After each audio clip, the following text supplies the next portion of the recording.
Hello students, a very good morning to all of you and I hope all of you are fine at your home. So students, just because your UTs are going on, so in this video we also do the revision. Okay, so today we will revise the part second chapter is land resources. So here first question is difference between barren land and cultivable wasteland. Barren land and culturable waste land क्या होता है, दोनों में difference पूछा है. So this is the culturable waste land. Barren land वो land है कि हम प्रेजेंट टेक्नोलॉजी को यूज करते हुए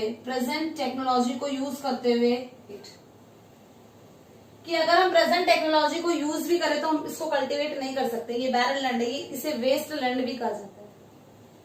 okay, second one is culturable waste land. Culturable waste land वो है जिसको कि फॉलो मोर देन 5 years, 5 साल से जो खाली पड़ी है, जिस पर कोई भी प्रोडक्शन नहीं करा गया है, that is the culturable waste land. लेकिन इसमें हम मॉडर्न इक्विपमेंट का यूज करके यहाँ पर खेती कर सकते हैं कल्चरलेबल वेस्ट लैंड में, जबकि बैरन लैंड है उसमें हम प्रोडक्शन ही नहीं कर सकते. तो ये मेन डिफरेंस है कि प्रेजेंट टेक्नोलॉजी को यूज करके बैरन लैंड को हम एग्रीकल्चर के लायक नहीं बना सकते हैं, जबकि कल्चरलेबल वेस्ट लैंड है उस पे हम इजीली प्रेजेंट टेक्नोलॉजी को अगर यूज करें तो उससे हम प्रोडक्शन ले सकते हैं. तो this is the main difference between them. Next question is net sown area and gross cropped area. दोनों में डिफरेंस बताना है. तो ये भी जब आपको चैप्टर पढ़ाया गया था, जब 2-3 बार बताया भी गया था. So net sown area and gross cropped area. Net sown area वो एरिया है जिसपे हम एग्रीकल्चर करते हैं. ओके, यानी कि टोटल नंबर ऑफ फार्म्स, जितने भी खेत हैं उनको हमने नेट सॉन एरिया बोल दिया जिस पर हम खेती कर रहे हैं. Gross cropped area means added the times of agriculture. कितनी बार खेती करी गई है. एक एग्रीकल्चर ईयर में हम 3 बार खेती कर सकते हैं. सपोज हमारे पास में 100 फार्म है और 100 में से 30 पर हमने 2 बार खेती करी है एंड 20 पर हमने 3 बार करी है खेती. तो हमने टोटल हमारा क्या आ गया, ग्रॉस क्रॉप्ड एरिया 150 आ गया. जबकि हमारा नेट सोन एरिया कितना था, 100. खेत तो हमारे पास में 100 ही है, लेकिन उसपे कितनी बार खेती करी है उसमें हमने ऐड कर दिए वो numbers. That is the gross cropped area, कि हम जितनी बार, जितने टाइम्स हम वहां पर एग्रीकल्चर कर रहे हैं उसको हम ऐड करते हुए चले जाते हैं इसमें. जबकि नेट सॉन एरिया में टोटल वो एरिया जहां पर हम एग्रीकल्चर कर रहे हैं. सो this is the difference between both of them. Okay, so next question is dry land and wetland farming. Dry land and wetland क्या होता है, जिन एरियाज में 75 सेंटीमीटर से कम रेनफॉल होती है उन एरियाज में की जाती है ड्राई लैंड फार्मिंग. सो यहाँ पर इरिगेशन को यूज किया जाएगा प्रोटेक्ट करने के लिए क्रॉप को. तो यहाँ पर जो एग्रीकल्चर होगी वो प्रोटेक्टिव एग्रीकल्चर यूज किया जाएगा. ओके, ड्राई लैंड फार्मिंग में. जबकि जिन एरियाज में ज्यादा रेनफॉल होती है उन्हें कहते हैं हम वेट लैंड फार्मिंग. इतनी ज्यादा रेनफॉल होती है कि फ्लड भी आ जाती है. ओके, सो वेट लैंड फार्मिंग में क्या होती है, लैंड कैसी होती है, वेट होती है. क्यों होती है, क्योंकि रेनफॉल बहुत ज्यादा होती है. जबकि ड्राई लैंड फार्मिंग में इरिगेशन के सोर्सेज को यूज करके फिर एग्रीकल्चर किया जाता है, क्योंकि यहाँ पर रेनफॉल क्या है, बिल्कुल कम होती है रेनफॉल.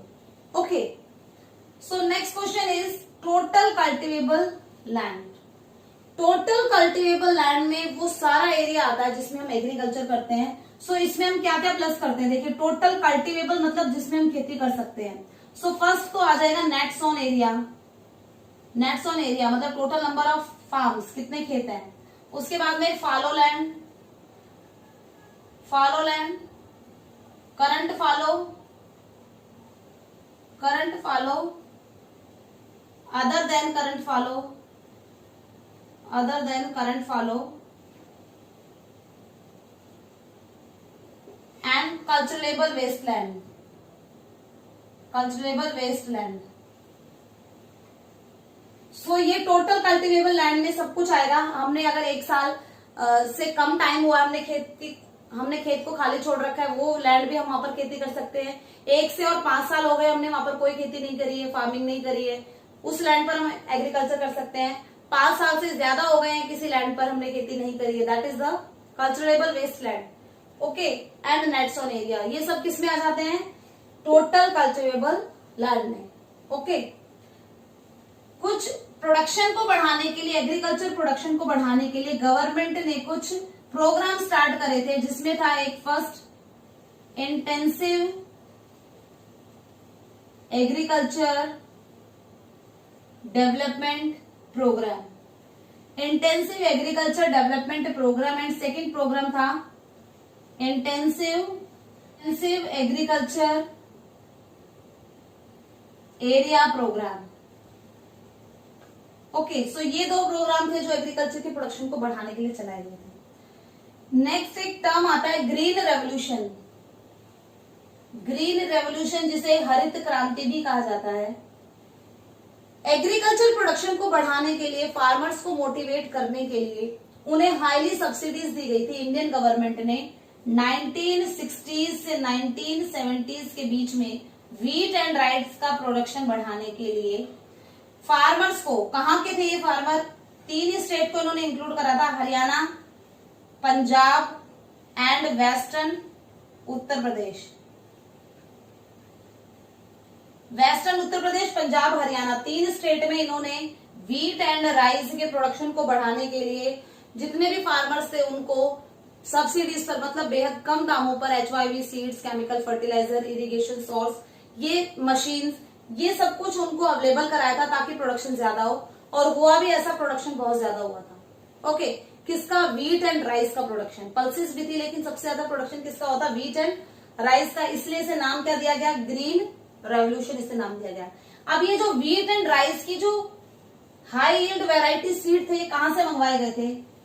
सो व्हीट के जो HYV सीड थे वो मैक्सिको से मंगवाए गए थे, जबकि राइस के HYV सीड्स है वो फिलीपींस से मंगवाए गए थे। सो मैक्सिको एंड फिलीपींस से मंगवाए गए थे HYV सीड्स। सो इस चैप्टर में 5 मार्क्स का क्वेश्चन भी बनता है। Means is related to the problem face by the Indian farming system. Indian farming system में किस टाइप की प्रॉब्लम्स फेस की जा रही है उसके बारे में एक 5 मार्क्स का क्वेश्चन है। सो इसमें ये पॉइंट्स है, ये हमें एक्सप्लेन करने होंगे। So first one is irregular monsoon. India की 70% फार्मर्स है वो मॉनसून पर डिपेंड है इरिगेशन के लिए।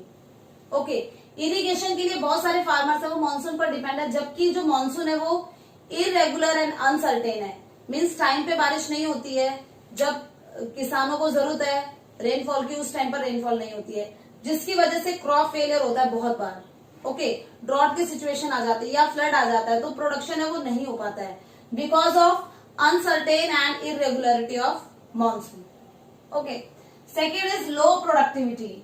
इंडिया की जो फार्म है उनकी प्रोडक्टिविटी लो है, मीन्स प्रोडक्शन उनसे ज्यादा नहीं होता है।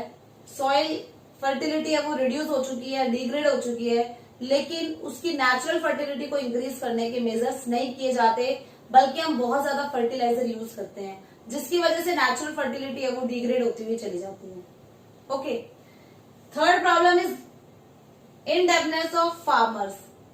इंडिया में बहुत सारे फार्मर्स हैं वो small farmers and marginal farmers हैं, जिनके पास में इतना कैपिटल नहीं होता है कि वो प्रोडक्शन स्टार्ट कर सके अपनी सेविंग से, इसलिए उनको प्रोडक्शन करने के लिए लोन लेना पड़ता है मनी लेंडर से या ट्रेडर से, जो लोन वो चुकाएंगे आफ्टर प्रोडक्शन। लेकिन due to some reason crop failure हो जाए, फ्लड आ जाए, ड्रॉट आ जाए या पेस्ट लग जाए आपकी फसलों में एंड प्रोडक्शन ना हो, उसके बाद में farmers they will unable to pay the loans, वो पे नहीं कर पाते हैं लोन्स को, एंड नेक्स्ट एग्रीकल्चर ईयर में फिर वो एक फ्रेश लोन लेने के लिए तैयार हो जाते हैं। इस तरह से एक डेट ट्रैप में वो फंसते हुए चले जाते हैं एंड उन पर जो लोन है वो बढ़ता ही चला जाता है। Okay, next is lack of land reforms. जो लैंड रिफॉर्म्स करे गए थे आफ्टर इंडिपेंडेंस उनको इम्प्लीमेंट नहीं करा गया। मीन्स फार्म्स हैं वो रेगुलर नहीं है, उनके साइज है, कहीं पर छोटे फार्म है, कहीं पर बड़े फार्म है, तो उसकी वजह से प्रोडक्शन पर फर्क पड़ता है।